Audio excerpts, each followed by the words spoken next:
मेरी दिखने में आ रहा है कि बताइए कौन सा अमीरी रख रहे हैं, दिल्ली में जाके इलाज कर रहे हैं, यहाँ के गांव घर के लोग गांव घर में नहीं देखिए रिम्स में इलाज कराते हैं। नहीं देखिए, आप ही जानते हैं कि रिम्स की व्यवस्था क्या है। उनकारी का पार्टी कहते हैं, गरीब लोगों का पार्टी कहते हैं, और फिर फॉर्म भरने के लिए 5,000। देखिए अनिल जी, मैं सख्त हिदायत दूंगा, आपको वापस कर देंगे, वो आएँ और वापस मांग ले।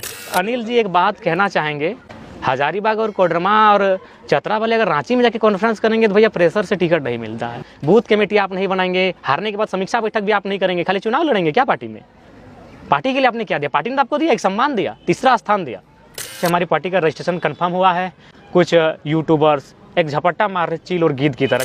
केंद्रीय अध्यक्ष भी फॉर्म लिया, क्यों नहीं लेंगे? केंद्रीय अध्यक्ष पार्टी के संविधान से ऊपर नहीं है, तो हमने भी फॉर्म लेने का काम किया।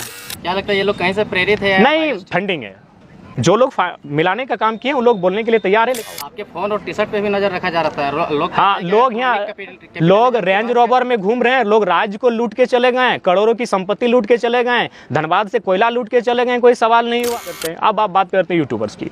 आए थे हमारे पास, उनका सीधा आरोप था कि ढुलू सब 1 करोड़ लिए हैं, हमको 10 लाख। जयराम महतो एक नए सिरे से राजनीति कर रहे हैं। पहले जिस टाइप का जेएसएससी का वैकेंसी निकलता है उस टाइप से विधायक बनने के लिए वैकेंसी फॉर्म भरवा रहे हैं। जी देखिए, हम लोग कुछ नया करना चाहते हैं और नया करने के लिए राजनीति में है, इसीलिए अड़चने भी आ रही हैं।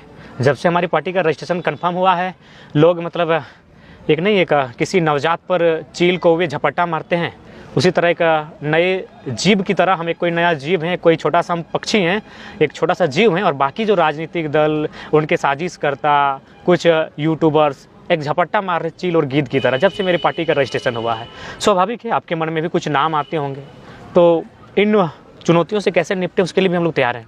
लेकिन जेन्युइन सवाल है जयराम जी, आप आंदोलनकारी का पार्टी कहते हैं, गरीब लोगों का पार्टी कहते हैं, और फिर फॉर्म भरने के लिए 5,000। देखिए अनिल जी, आप अगर है तो आप मेरे फॉर्म में कहीं नहीं लिखा है कि हम 5,000 डिमांड किए हैं। किसी भी प्रत्याशी ने अगर फॉर्म 5,000 रुपये के लिए लिया है तो मैं सख्त हिदायत दूंगा को वापस कर देंगे, वो आएँ और वापस मांग ले। सबसे पहला बात, जब आप पार्टी में आते हैं, देखिए कोई भी पार्टी को चलाने के लिए 4 क का होना बहुत ज़रूरी है। अगर 4 क को आप महत्वपूर्ण नहीं देते हैं तो आप कभी पार्टी नहीं चला पाएंगे। 1 क से होता है कार्यालय, 1 क से होता है कार्यकर्ता, 1 क से होता है कार्यक्रम, और 1 क से होता है कोष। बिना कोष का कोई राजनीतिक पार्टी नहीं चलता है अनिल जी। तो सुनिए, हमारे पार्टी का संविधान, जो भारत का जो संविधान है ना, जहाँ 1951 आर्टिकल के तहत जब आप पार्टी का रजिस्ट्रेशन करते हैं ना, तो वहाँ आपको तमाम अनुच्छेद बना के देने होंगे कि आप कई साल में मीटिंग करेंगे, कितने महीनों में आपकी जिला की मीटिंग होगी, आप जो सदस्य बनाएंगे उसका शुल्क क्या होगा, ये संवैधानिक है। तो सबसे पहले जो जान वो राजनीति को नहीं जानते हैं, जो गला फाड़ के चिल्ला रहे हैं, हल्ला कर रहे हैं। हमारे पार्टी के संविधान में जो दिल्ली के चुनाव आयोग से मान्यता प्राप्त है, वहाँ स्पष्ट शब्दों में लिखा है कि जो हमारी पार्टी में केंद्रीय पदाधिकारी, केंद्र सदस्य होंगे, उनको 5,000 रुपये शुल्क वार्षिक लिए जाएंगे। जो जिला में होंगे उनको 3,000 शुल्क लिए जाएंगे, जो प्रखंड और पंचायत में होंगे उनको 2,000 रुपये शुल्क लिए जाएंगे। उसके बाद अगर मान के चलिए कोई अगर केंद्र में भी नहीं है, कोई अगर जिला में भी नहीं है, तो कोई भी पार्टी, आपको भी मालूम है, कोई स्कूल रहे, कोई अस्पताल रहे, चाहे कोई चैरिटी रहे, कोई संस्था रहे, वो डोनेशन से चलती है। और डोनेशन कोई गलत चीज़ नहीं है।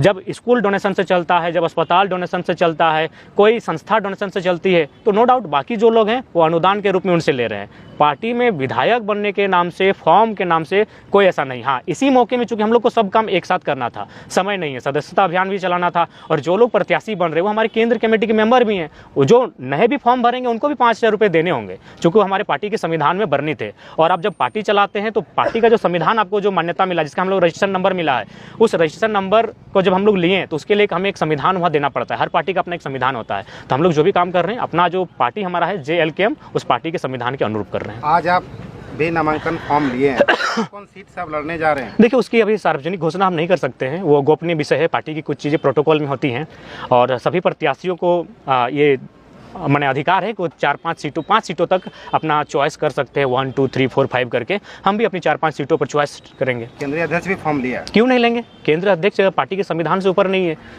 तो हमने भी फॉर्म लेने का काम किया है। अच्छा, मैनिफेस्टो कब जारी कर रहे हैं? आपने तो फॉर्म भराना शुरू कर दिया। देखिए, मैनिफेस्टो जब भी चुनाव आता है ठीक उससे आचार संहिता के आसपास जारी होगा। हमने मैनिफेस्टो ड्राफ्टिंग कमेटी का अध्यक्ष और उनके सदस्य बनाकर टीम जारी भी कर दिया है।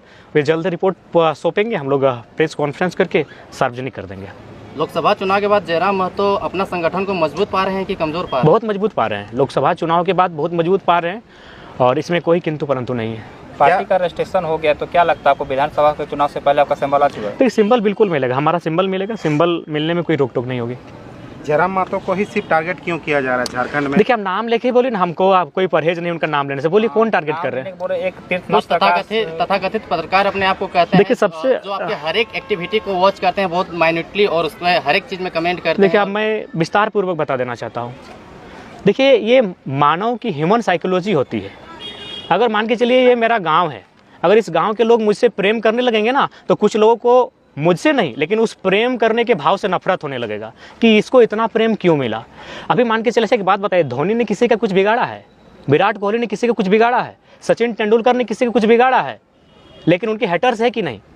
तो लाइक दैट, जब आप सक्सेस होते हैं, जब आप अच्छा काम करते हैं, तो कुछ लोग हेटर्स मिलते हैं। देखिए, एक आलोचना अलग होता है, हेटर अलग होता है। जैसे मान के चलिए मैं भरे मंचों पर धोनी के ड्रीम 11 का खिलाफ करता हूँ, रोहित शर्मा रहे चाहे विराट कोहली के विदेश में शादी करने का भी मैं खिलाफ हूँ। लेकिन जब भारत को जरूरत पड़ती है कि 3 विकेट गिराए, मैं चाहता हूँ कोहली शतक बनाए। इसका मतलब मैं उनका हेटर नहीं हूँ, मैं उनका आलोचक हूँ कि आपने विदेश में शादी किया, आपने ज्वेलरी ऑस्ट्रेलिया से मंगाया, आपने पानी का बोतल फ्रांस से मंगाया, तो मैंने उनके इस व्यवहार की आलोचना की, मैं उनका आलोचक हूँ। लेकिन ये जो लोग हैं मेरे आलोचक नहीं है, मेरे हेटर है।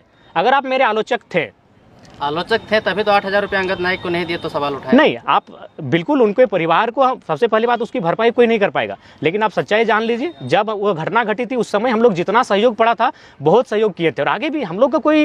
अच्छा, एक बात बताएं, नरेंद्र मोदी 3 बार प्रधानमंत्री बने, क्या भारतीय जनता पार्टी के कार्यकर्ता या फिर कोई अन्य दल के कार्यकर्ता सड़क किसी दुर्घटना में घटना नहीं होता है? क्या कोई ऐसा पार्टी है जो किसी परिवार के लिए ऐसा खड़ा होता है? तो देखिए, हमने भी, जब हमारी पार्टी कोई विधायक नहीं है, हमारा पास कोई स्रोत नहीं है, उसके बावजूद हम लोग हमेशा खड़े रहे उस परिवार के साथ। लेकिन कुछ लोग हैं जो मतलब दिग्भ्रमित करने का प्रयास करते हैं। बोला जा रहा था कि आप उसको परिवार को 8,000 महीना। नहीं, ऐसा कोई स्टेटमेंट है तो आप दिखा दीजिए, मेरे जुबान से अगर कोई स्टेटमेंट है तो दिखाइए। नरेंद्र मोदी 3 बार प्रधानमंत्री बन गए तो आज तक उनके राजनीतिक दल से कितने लोगों का घटना घटा? जेएमएम आज इतनी बड़ी पार्टी है, उनके दल से कितने लोगों ने शहादत दिया है, कुर्बानी दिया है? देखिए, परिवार की मुसीबत में साथ आना ये स्टेटमेंट है और आगे भी हम लोग खड़ा रहेंगे, भले उसके परिवार हमारी क्या बोलती है। उसके बाद देखिए, जहाँ तक आप जिस भाई साहब की बात कर रहे हैं, मैं आपको क्लियरली बताना चाहूँगा, वो उनका जो स्वभाव है वो एक घृणित विकृत मानसिकता का स्वभाव है। उसकी कहानी शुरू होती है मेरे आंदोलन में आने से। देखिए, मेरी आलोचना अगर 2 साल बाद होती तो मैं स्वीकार करता कि चलो अब मैं राजनीतिक पार्टी बना चुका हूँ।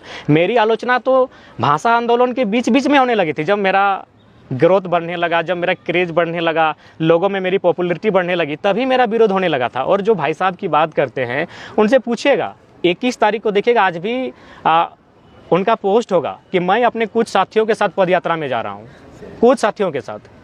जबकि 17 तारीख को 4 दिन पहले धनबाद और बोकारो में 250 लोगों का मीटिंग था। हम लोग का ये रणनीति था कि तेलमोचो ब्रिज का एक साइड हम लोग जाम कर देंगे 72 घंटा के लिए, अगर भाषा वापस नहीं होता है तो।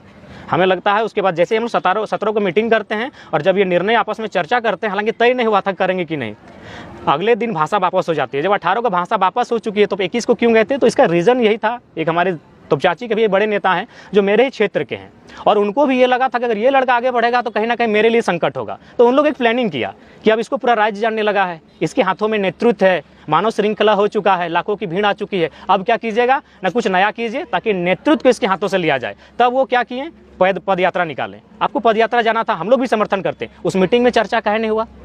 जो मीटिंग धनबाद और बोकारो तेलमोचो ब्रिज में बुलाया गया था, जिसमें 250 नौजवान थे, उस मीटिंग में वे भी उपस्थित थे।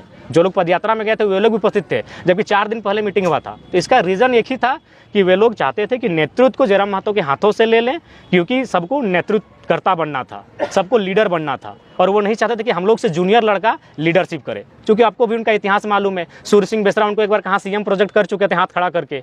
ये हमारे जो नेताजी हैं आज हमको लगता है 7-8 साल पहले से अपने आप को टुंडी का यूथ आइकॉन लिखते हैं फेसबुक में। तो ये लोग ऑलरेडी अपने आप को नेता, स्वघोषित नेता मान चुके थे और जनता हमें मान रही थी।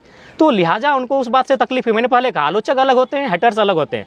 आज धोनी का रन बनाना यानी अगला का हेट करना, सचिन का शतक बनाना यानी अगला का हेट करना। तो जब मैं राजनीति में आया तो जाहिर सी बात है, हाँ, अगर ये अपने आप को इतने ही बड़े आलोचक कहते हैं तो जब मैंने 3.5 लाख वोट लाया तो एक दिन मेरी प्रशंसा कर देते, जिसकी प्रशंसा पूरे देश ने किया, जिसकी प्रशंसा पूरे राज्य की मीडिया ने किया। और हम प्रशंसा के हकदार हैं भाई। 1952 से भारत देश में चुनाव होता है, 27.5% वोट आज तक कोई इंडिपेंडेंट कैंडिडेट फर्स्ट अटेम्प्ट में नहीं लाया है। आप इतिहास पता कर लीजिए। और अगर झारखंड की बात कीजिएगा तो झारखंड मैंने हिस्ट्री को ब्रेक किया है। आज 3.5 लाख वोट लाने वाले शख्स को आप एक बार चर्चा नहीं कर पाए। आलोचक किसे कहा जाता है? जो आपको नकारात्मक भी कहेगा और आप अच्छा करेंगे तो उसकी प्रशंसा भी करेगा। आप तो कभी लाइव नहीं आए, चलिए ठीक है, उसके बाद आप लोग लाइव आते, अच्छा बात है लाइव आइए, लेकिन आप तो ले दे के जयराम महतो पे लाइव आते हैं। उनसे जो जुड़े हैं मोतीलाल महतो, फरजान खान, तो राजकुमार मंडल, तो पूजा महतो, तो बेबी महतो, ये आपकी घृणित मानसिकता है, ये राजनीति नहीं। और ये सवाल ये सवाल नहीं है, ये सवाल नहीं है। अगर आप सही में अपने आप को मानते हैं कि हम निष्पक्ष हैं तो आप उस दिन